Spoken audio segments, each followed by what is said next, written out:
আসসালামু আলাইকুম, আমি রুমানা পারভিন। আজকে একটা কেকের ডেকোরেশন দেখাতে চলে আসলাম। দেখুন কেকটা, এই কেকটা অনেকই সুন্দর হয়েছে। এটা আমি প্রথম রেডি করেছি এবং এই কেকটা হচ্ছে গিয়ে রেড ভেলভেট কেক এবং ওপরের যে ক্রিমটা সেটা হচ্ছে গিয়ে আমি চিজ দিয়ে করেছি, তাই ক্রিমটা দেখতেই পাচ্ছেন অনেকটা সফটনেসটা এসেছে।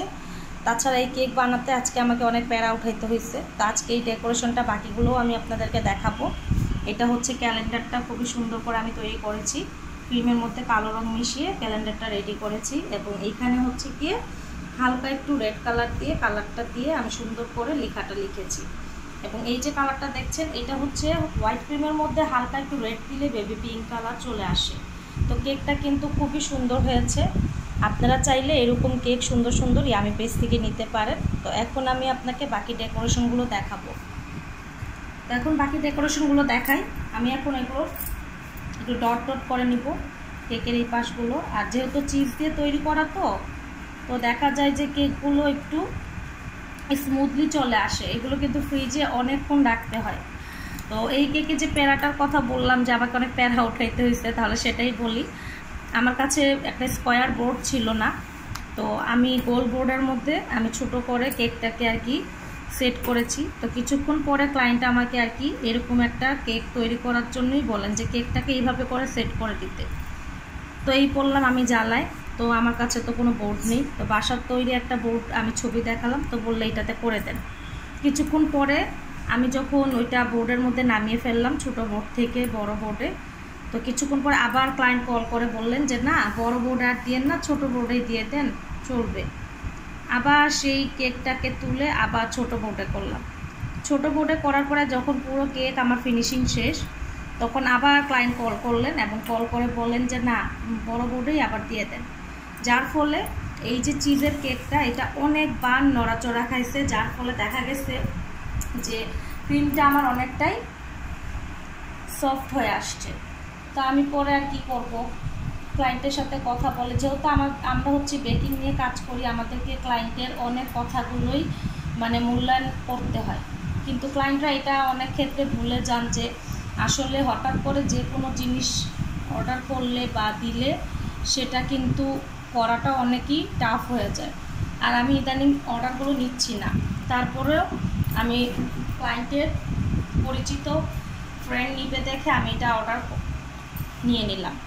তো নেবার পরে আমি সেটাকে আবার সুন্দরভাবে, যেমন এই বোর্ডের চারপাশে আমি কস্টেপ লাগিয়েছি, সেটা যাতে দেখা না যায় এই জন্য আমি এই জায়গাগুলোতে এই যে হার্ট শেপগুলো করে দিয়েছি এবং হার্ট শেপের মধ্যে আমি পার্ল বসিয়ে দিয়েছি। এতে করে কি কেকটা দেখতে সুন্দর লাগছে। আমি হার্ট শেপটা কীভাবে করেছি আমি একবার আপনাদেরকে দেখাই। এইভাবে করে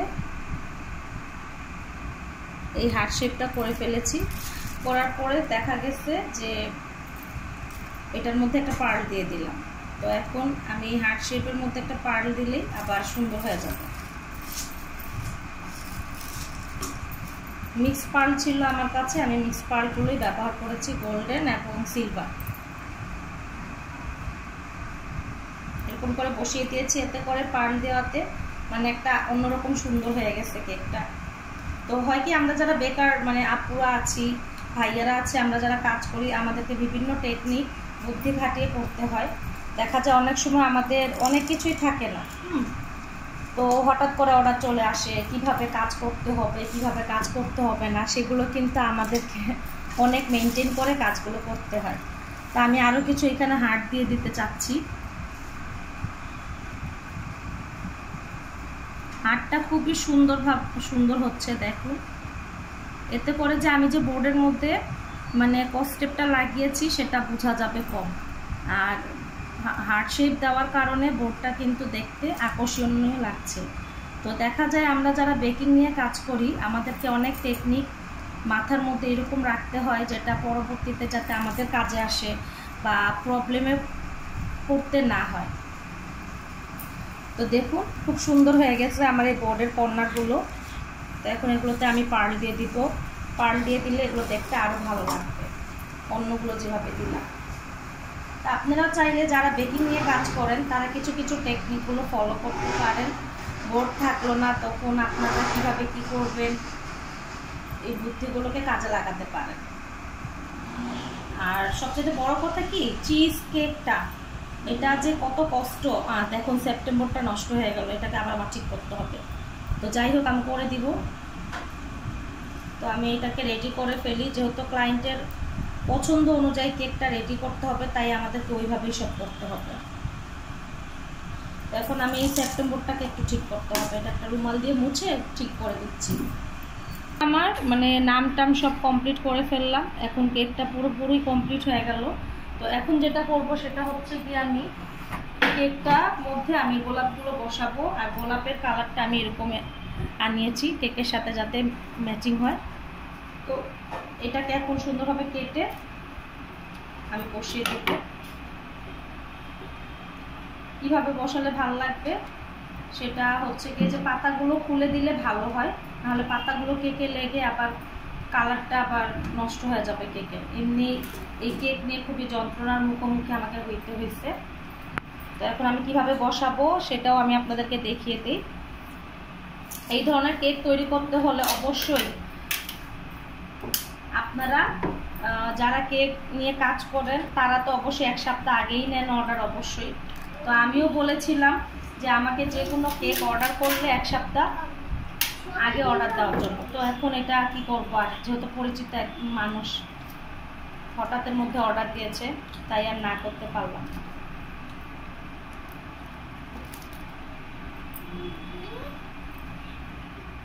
ফুলগুলোকে যদি একটু ভালোভাবে কস্টেপ দিয়ে দেওয়া যায় তাহলে কিন্তু সুন্দর হবে। আদিয়ান, তুমি দুষ্টামি করতেছো কেন?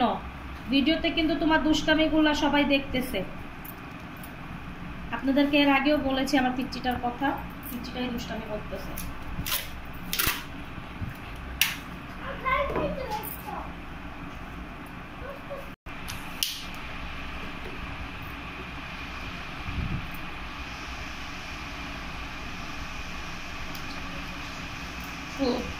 ফুলগুলোকে এমনভাবে বসাতে হবে যাতে দেখতে সুন্দর লাগে, এই কারণে এভাবে করে আমি বসিয়ে দিলাম ফুলগুলো।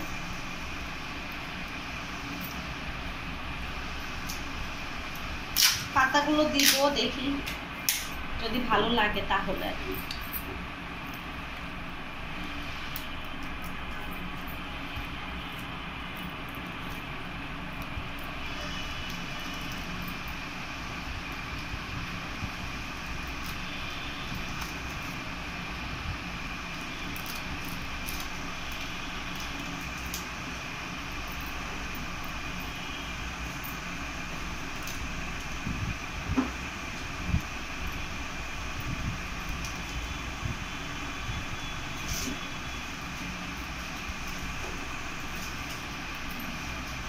দেখুন খুব সুন্দরভাবে কিন্তু আমি সেটটা করেছি।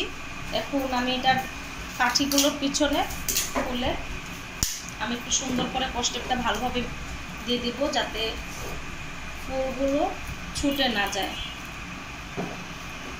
খুব টাইটভাবেই আমি দিয়েছি, এবং ফুলের পাতাগুলোকে একটু এইভাবে করে দিবেন যাতে ফুলগুলো একটু ভালো লাগে।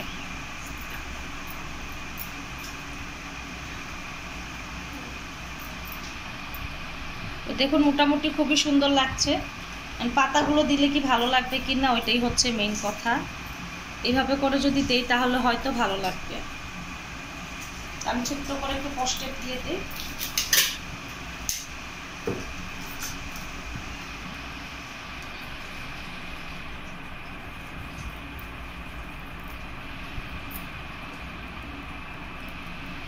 এইভাবে করে কস্টেপটা দিয়ে পাতাটাকে এইভাবে করে আমি দিয়ে দিলাম, এতে করে কস্টেপটা একটু কম দেখা যাচ্ছে।